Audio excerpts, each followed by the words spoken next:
พวกเรากินของไม่จำไม่ได้โอ้งำตัวหายเลยสิ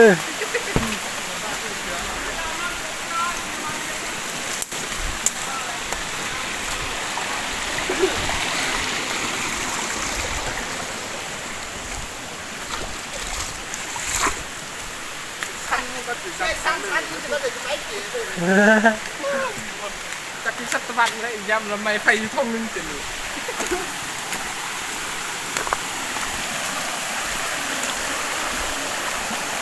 การนี่เขาต้องให้เลยมาสิครับ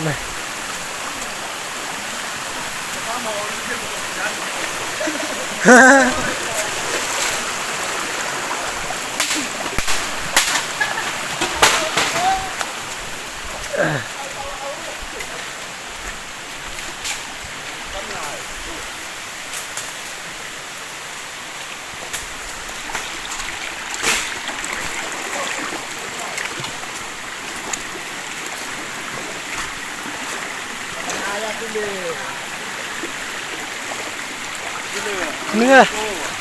เดียวใช่ปะหมอหน่อย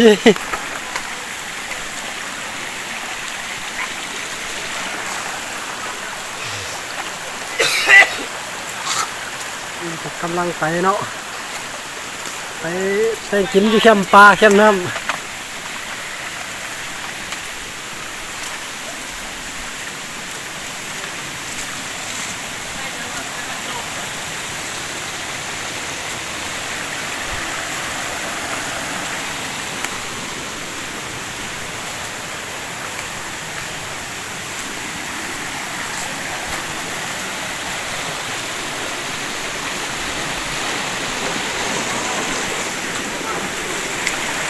หินจากใครไม่สะพกอ่ะ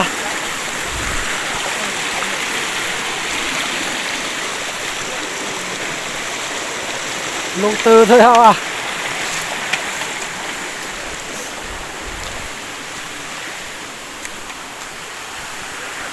หินเลยใครป้าเนี่ย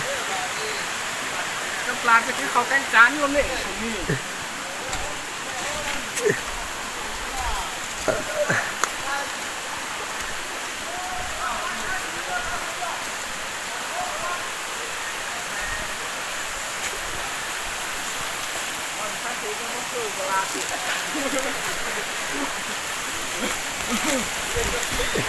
มันน้อยเลย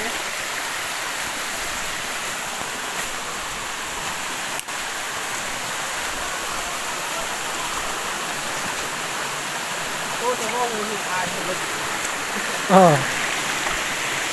ก็นี่เนี่ยก็คือแกเอง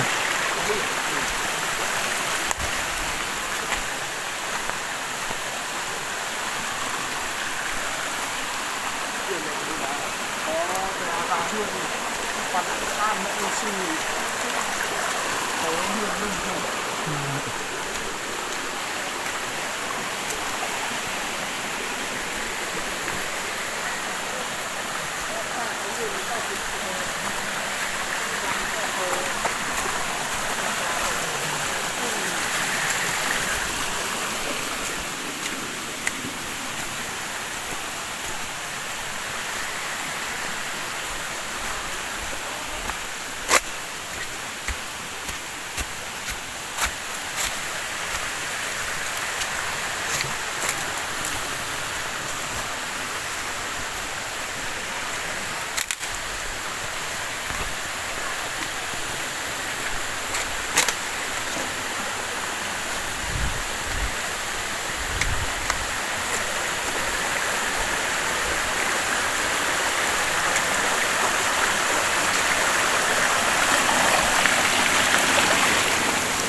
จะควงแห้งเนี่ย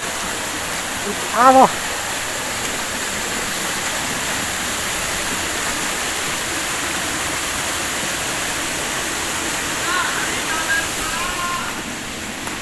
เขาเปียเลยนะข้างนอก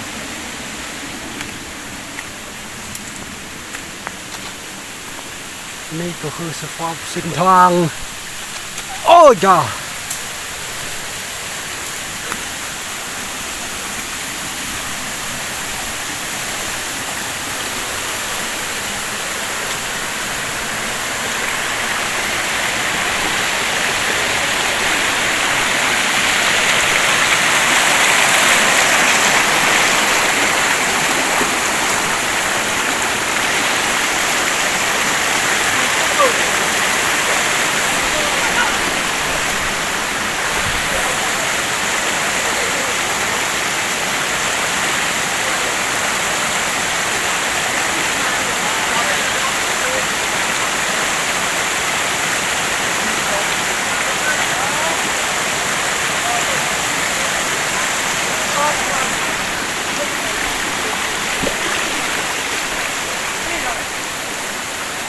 จักละ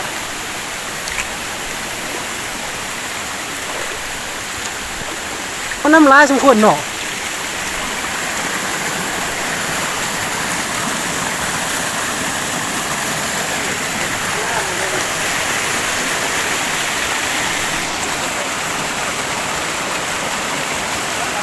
โอ้อันนี้ฮอดแล้วนี่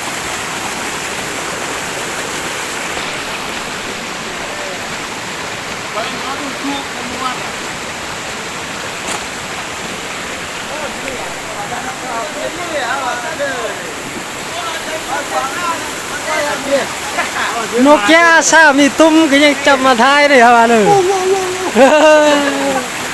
จะพายดีแล้วเวทจะจ่าเอามาเลย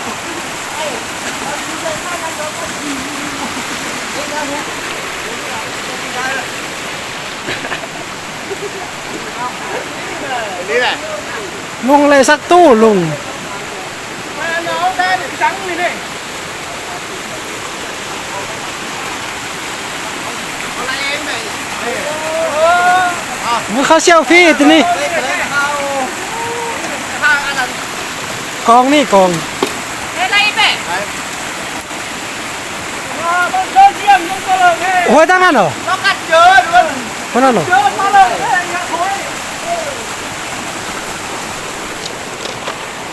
โอ้ลุงอะไรสักตู้ลุงเนี่ย ลุงก็สาม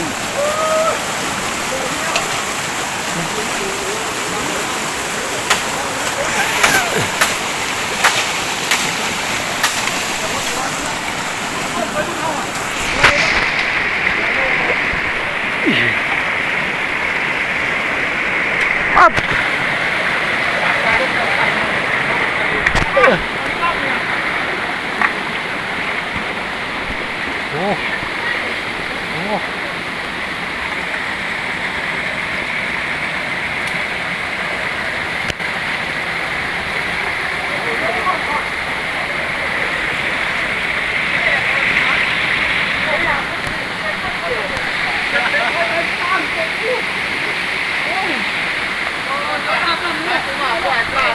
โอ้เดี๋ยวเท่าเอ้ยจะปวดเลยเนาะ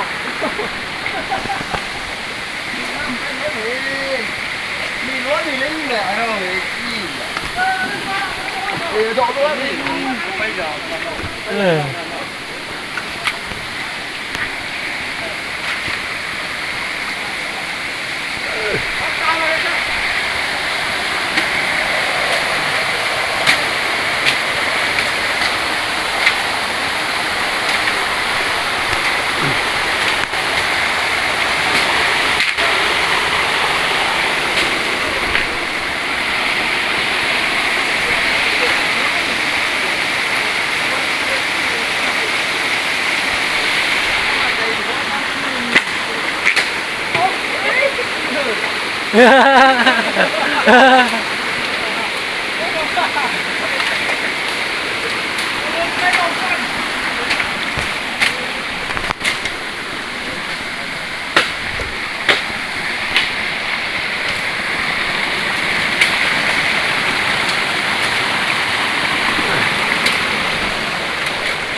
จะให้เบิ่งวิวงามกัน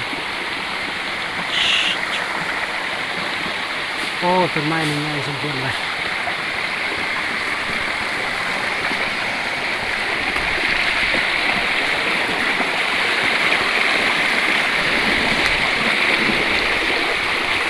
โอ้หมื่นท่อน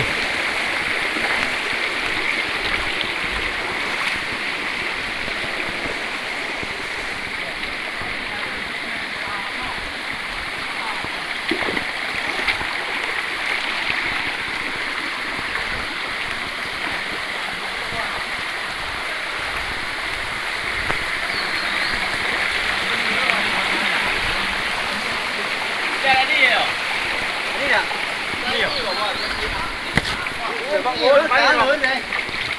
เนอะ ผมก็ว่าอันนี้พี่ฝน ลูกก้าว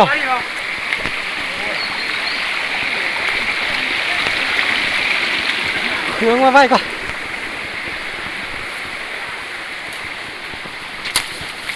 โอ้เออมาเบิ่งฟ้าบ้างกันจะเนี่ย